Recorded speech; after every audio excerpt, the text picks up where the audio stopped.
From Recorded Future News and PRX, this is Click Here.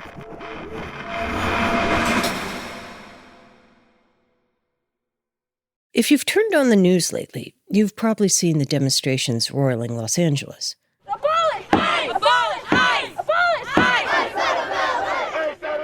People have taken to the streets not just to protest the heavy-handedness of ICE raids. Hours sparked by sweeping immigration raids and President Trump's military response. What are you trying to blend in with? What's with the camos? You're not in the jungle. You're in the city of Minneapolis. But also, this other thing laying beneath the boots and the bluster. This quieter tactic that isn't going after people hiding in the shadows, but instead is zeroing in on those already in plain sight. People ICE already knows, people they've already processed, people they already monitor in a program called Alternatives to Detention. Alternatives to Detention is a way for ICE to continue to monitor your whereabouts, your address, where you work, without you having to physically be detained. This is Priscilla Abraham. She's a senior staff attorney in the Immigrant Rights Program at the American Friends Service Committee. And she works with people who agreed to sign up for this compromise that allowed them to avoid being locked up. They agreed to be tracked instead by ankle monitors and smart apps and even biometric watches. The transmitter is to be worn around your ankle at all times. It must not cross this line. They're part of a program with a surprisingly gentle name, ISAP, the Intensive Supervision Appearance Program. It's been pitched as progress, a more humane system, one without cages. And at first, that's how it felt, a way to return home to your kids, to hold on to some version of normal. If my clients could have like a semblance of the life with their families, and that's really what they're fighting for at the end of the day. ISAP was supposed to be about hope, but something shifted, and it wasn't the tech so much as the tactics. Under Biden, the tools expanded, but under Trump, they hardened. A system sold as compassionate was suddenly being used to entrap. I'm Dina Temple-Raston, and this is Click Here, a podcast about all things cyber and intelligence. We tell true stories about the people making and breaking our digital world. And today, ISAP, a program that was supposed to be for people who pose little or no threat. But lately, ICE has been changing the rules, turning low-level cases into enforcement priorities. And the tech designed to let people have some semblance of freedom is now being used to do quite the opposite. There's more and more people who are entering the system and being surveilled in some way by the government. A humane alternative is becoming a trap. Stay with us. Click Here is brought to you by Progressive Insurance. Do you ever find yourself playing the budgeting game? Well, with the Name Your Price tool from Progressive, you can find options that fit your budget and potentially lower your bills. Try it at progressive.com. Progressive Casualty Insurance Company and Affiliates. Price and coverage match limited by state law. Not available in all states. Support for Click Here comes from the Electronic Frontier Foundation. For 35 years, the EFF has been fighting to make sure that when you go online, your rights go with you. And they have a podcast. It's called How to Fix the Internet. And it's all about getting things right in our online world. Season 6 kicked off May 7th with an episode exploring the concept of digital autonomy. The fight for digital rights is bigger and more urgent than ever. EFF is at the forefront of that battle. And because it's member-supported, the more members they have, the more they can fight for our digital rights in state houses, in courthouses, and everywhere. Visit EFF.org/podcast to listen to How to Fix the Internet and join EFF. From Recorded Future News, this is Click Here.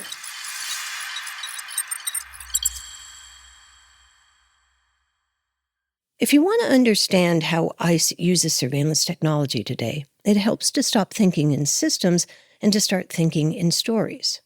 Stories like Jay's. He asked us to use just his first initial, out of concern that he could face reprisals for talking to us. He came to the U.S. as a teenager in the early 2000s. I was a freshman in high school. And he arrived armed with a suitcase and a set of expectations borrowed from all the American TV he'd been watching. I expect betterment, success, happiness. I mean, these are the things you think about in your head, you know. Going to, well, a country like this place that's supposed to be a little bit more advanced. Jay's from Guyana, a small English-speaking country in South America. Think lush rainforests, towering waterfalls, not a lot of traffic. He landed in the New Jersey suburbs, and things felt faster. Everything, you know, the clock turned quicker in America. You know, everything moves faster over here. But he adapted. He played soccer, he made friends, and eventually some of the wrong ones. He was arrested a few times on minor marijuana charges. There were fines, probation, and back in 2019, he spent some time in jail. I'd paid my fines, I did my time. The judge gave you paperwork and say you're free to go. Report to me and make sure you come to court and follow all the rules. He was ready to go home, see his wife and kids. When I got downstairs to give them my release paper, they said, "You're not going nowhere. ICE put a hold on you.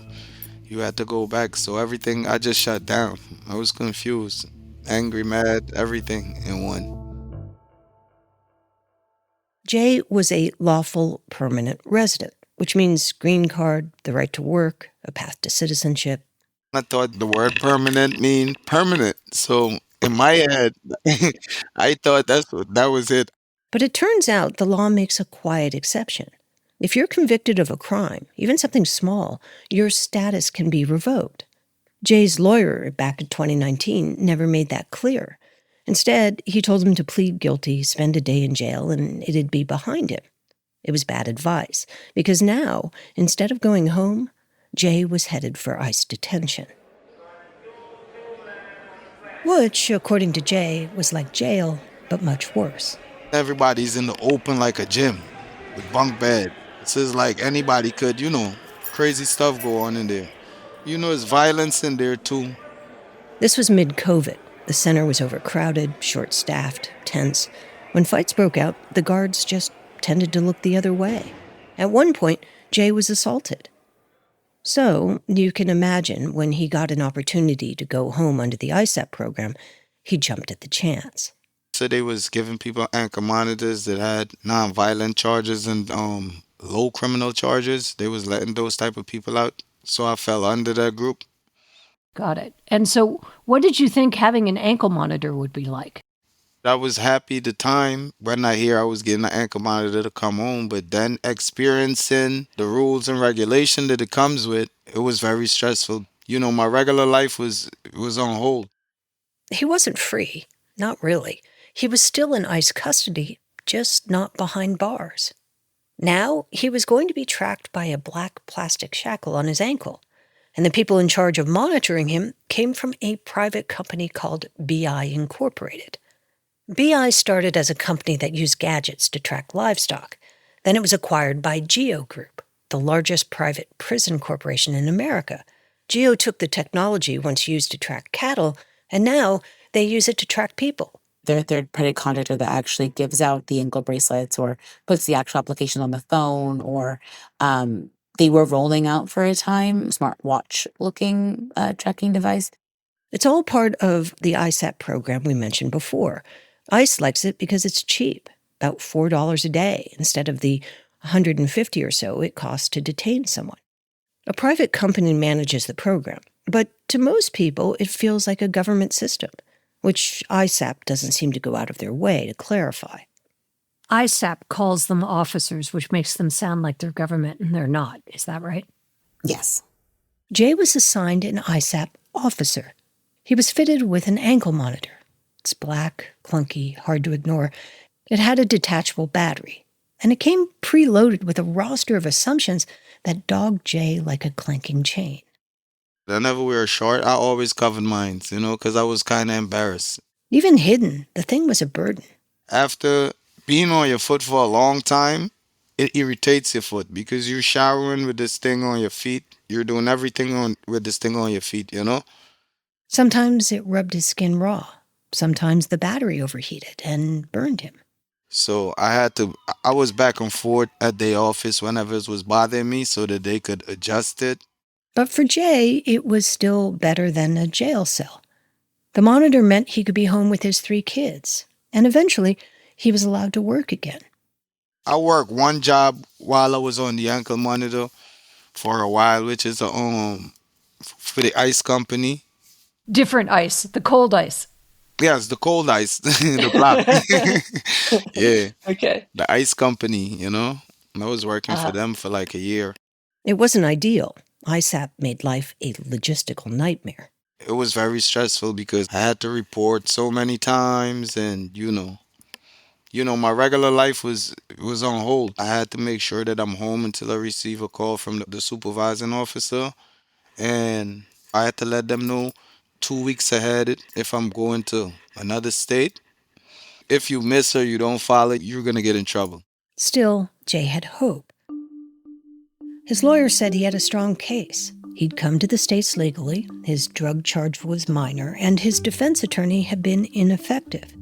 Textbook grounds for dismissal. But immigration isn't very textbook anymore. President Trump's immigration crackdown ramping up. If you're going to have 21 million people, and if we have to get a lot of them out because they're criminals, we're going to have to... In January, Trump declared illegal immigration a national security threat. And then the purge began. A sense of fear grips this tight-knit community. Bring your paperwork with you. Show your hands! After ICE raided this meatpacking plant in Omaha, Nebraska. Jay watched this all unfold on television, in headlines, and he could feel it like a weight on his chest. When you see it on TV, and then you're hearing it from the president's mouth, and then I have my own situation that I'm going through with it. So I've been worried, and it's a lot of time I've been in my window peeking and looking. And then one day, in the middle of all of this, the phone rang. It was his ISAP officer asking him to come in. They said it was something with my GPS, my ankle monitor, but I never really had that problem with them, especially in the manner that they called me, the way they told me. So I was kind of shaky. So your spidey sense was going crazy. Yeah, it was really tingling. So he called his lawyer. I didn't want to go, so I asked her to, can she come with me? Because this didn't feel like a low battery alert. It felt like a trap, like the kind where the ending is already written. When we come back, Jay walks into the ISAP office and right into the next chapter. Stay with us. Jan Marsalek was a model of German corporate success. It seemed so damn simple for him. Also, it turned out, a fraudster. Where does the money come from? That was something that I always was questioning myself. But what if I told you that was the least interesting thing about him? His secret office was less than 500 meters down the road. I often ask myself now, did I know the true Jan at all? Certain things in my life since then have gone terribly wrong. I don't know if they followed me to my home. It looks like the ingredients of a really grand spy story here, because this ties together the Cold War with the new one.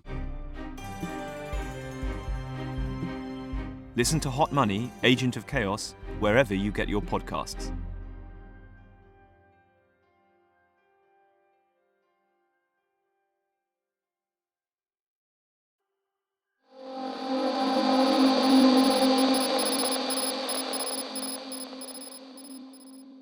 When Jay called his lawyer, Priscilla Abraham, to say ISAP wanted him to come in, something didn't sit right with her. He's had that ankle monitor for 2 years at that point.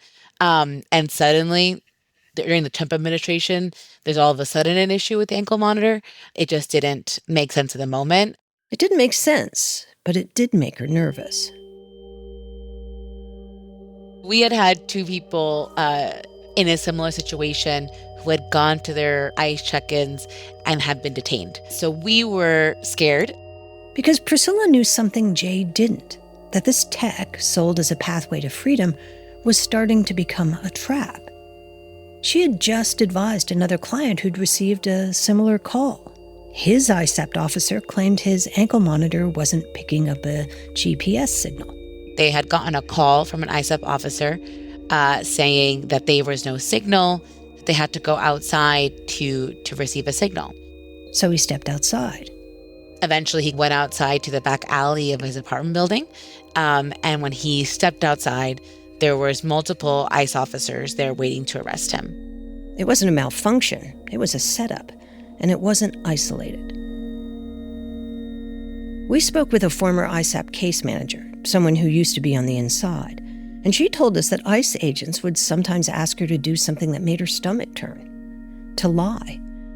Call somebody like Jay, tell them their monitor was being removed or that they were finally done and free to move on. Then, when they showed up, ICE agents would be waiting, armed and ready to detain them. This building right here behind me, that is the ISAP office, and that is the site of a surprise ICE operation that activists are now calling a setup. ICE agents showed up here armed and masked, arriving with no notice and detaining people who thought that they were coming here to report for a normal case review, but that was not the case. What's happening here isn't an accident, it's a contradiction. Because according to ICE, these aren't the people they're targeting. ICE says its focus is on what it calls the worst offenders. But here's the twist. The only people eligible for things like ankle monitors are the least dangerous, the ones ICE says are low risk, the ones they're willing to send back into the community, the ones who follow the rules, who answer their phones and show up when called, people like Jay. Because when ICE says your monitor is glitching, can you come in? They do. Not because they're guilty, but because they believe that if they cooperate, they'll stay free. But ICE agents aren't just following leads, they're under pressure to make quotas. The Department of Homeland Security is raising its daily arrest quotas for ICE agents to 3,000 arrests per day. And who's easier to arrest than somebody who's already complying? Someone who's trackable, predictable, cooperative. The lowest hanging fruit are people who are on GPS monitoring, going to their ICE check-ins, living their life, driving to work. Those are the easiest people to arrest because they're already in compliance with what ICE is asking them to do.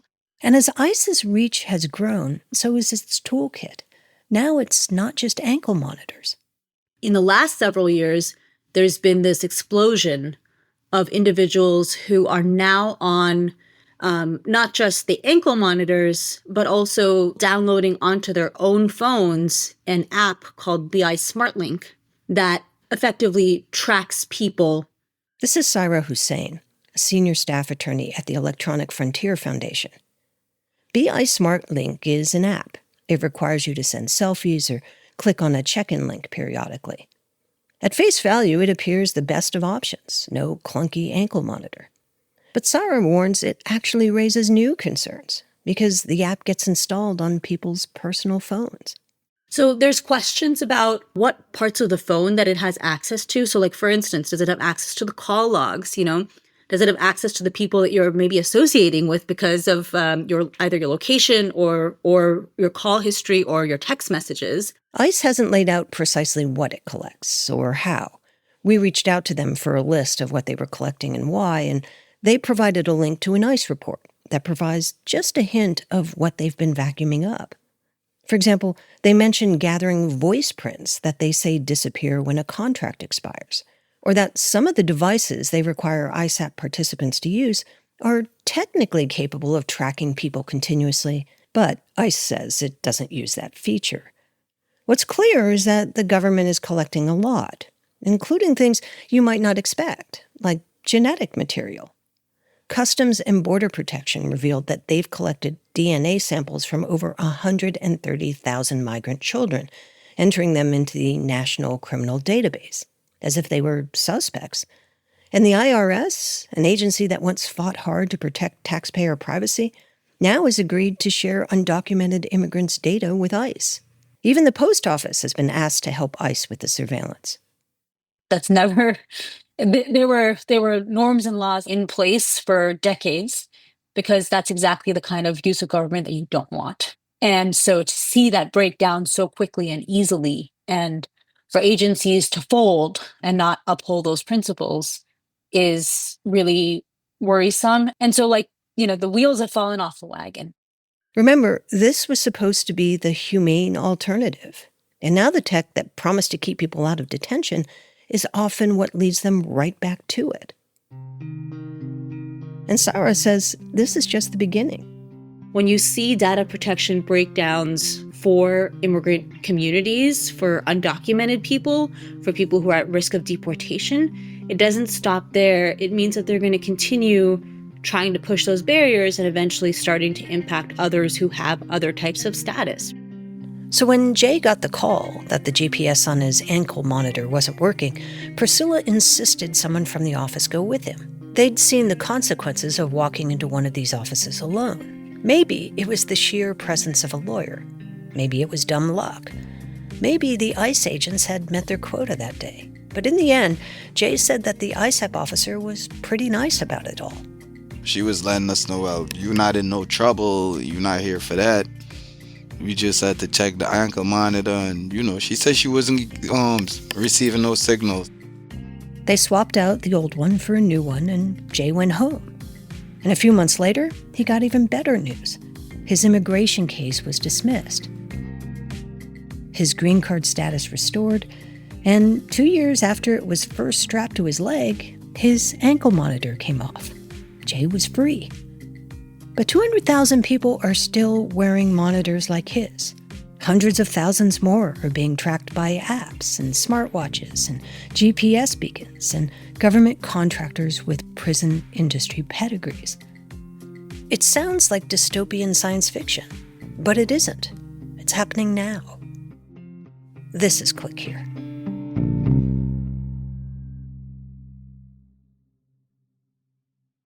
Looking for more of the cybersecurity and intelligence coverage you get on Click Here? Then check out our sister publication, The Record, from Recorded Future News. You'll get breaking cyber news from reporters in New York, Washington, London, and Kyiv, among others. And you'll see for yourself why it attracts hundreds of thousands of page views every month. Just go to therecord.media. Here are some of the top cyber and intelligence stories from the past week. From the internet going dark in Iran, to the reappearance of some cyber criminals, to another presidential reprieve for TikTok. It's Tuesday, June 24th. Let's start with Iran. Iran experiences an almost complete national internet blackout, raising concerns about access to information across the country. Last week, as Israeli missile strikes rained down on the Islamic Republic, something else disappeared. Internet connectivity. Not because Israeli bombs took out infrastructure or power lines were down. This digital blackout was intentional. Officials in Tehran said it was a temporary targeted measure aimed at blunting Israeli cyber attacks. Pro-Israel hackers are taking aim not just at Iran's government networks, but a major crypto exchange as well. Nearly $100 million vanished. In response, Iranian officials have been banned from the internet entirely. Digital rights groups are warning that the move is now cutting off civilians from life-saving information. And they also question whether this blackout is really just about Israeli hackers, because blocking the internet also allows leaders in Tehran to control what Iranians know or don't know about the war. Meanwhile, a different kind of cyber threat is reemerging here in the United States. The warning from TAG says that this group approaches one sector at a time, and when they come after you pretty seriously. Scattered Spider, a hacking group known for its sophistication and sheer chutzpah, has made a comeback. You might remember them from this past spring's attacks on major retailers like Harrods and Victoria's Secret. Now they seem to have moved on, and they're targeting insurance companies. According to Google's threat analysis group, the attacks are using social engineering techniques to infiltrate help desks and call centers. Now, insurance firms across the country are scrambling to patch their systems, and everyone is bracing for where Scattered Spider might strike next. Today, we're launching OpenAI for Government, a new initiative focused on bringing our most advanced AI tools to public servants across the United States. In Washington, a different kind of partnership is making headlines. The government arm of OpenAI, the company that brought us ChatGPT, has signed a $200 million contract with the Department of Defense. It's their first public deal with the U.S. government, and the stakes are huge. The goal? Build tools that enhance cybersecurity, streamline military healthcare, and assist in battlefield logistics. It's part of a broader shift for OpenAI. Just last year, the company removed its internal ban on the military use of its models, a quiet but telling policy change. Now other tech giants, like Google and Meta, are following suit, loosening up their own restrictions on military partnerships. It's a transformation. Silicon Valley, once wary of war, seems to be warming to it. And finally, TikTok. White House has extended the deadline for a TikTok ban one day before it was set to kick in. So instead of a deadline and a ban, TikTok has a reprieve for another 90 days. This is one of those things where it's like, I forgot this was even going on. It's like, oh, yeah, TikTok. Back in January, Congress passed a law giving TikTok's Chinese parent company, ByteDance, a stark choice: sell the app or face a U.S. ban. At one point, a deal seemed within reach. A group of American investors proposed a buyout, along with a licensing agreement for TikTok's algorithm. But then, geopolitics got in the way. President Trump imposed sweeping new tariffs on China, and the deal collapsed. And now, TikTok's 170 million American users are caught in the middle. The 170 million American users may now be a bargaining chip in the ongoing trade war between the countries.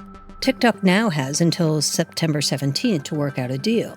Until then, it's business as usual. Sort of.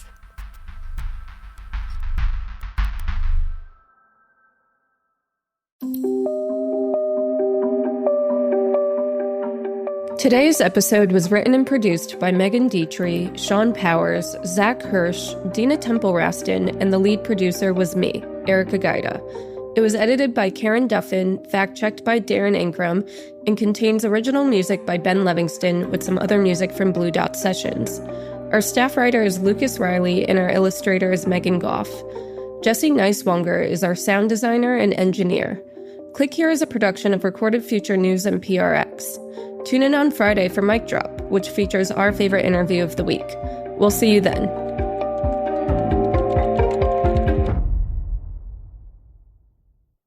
If you're looking for a daily guide to cybersecurity news and policy, sign up for the Cyber Daily from Recorded Future News.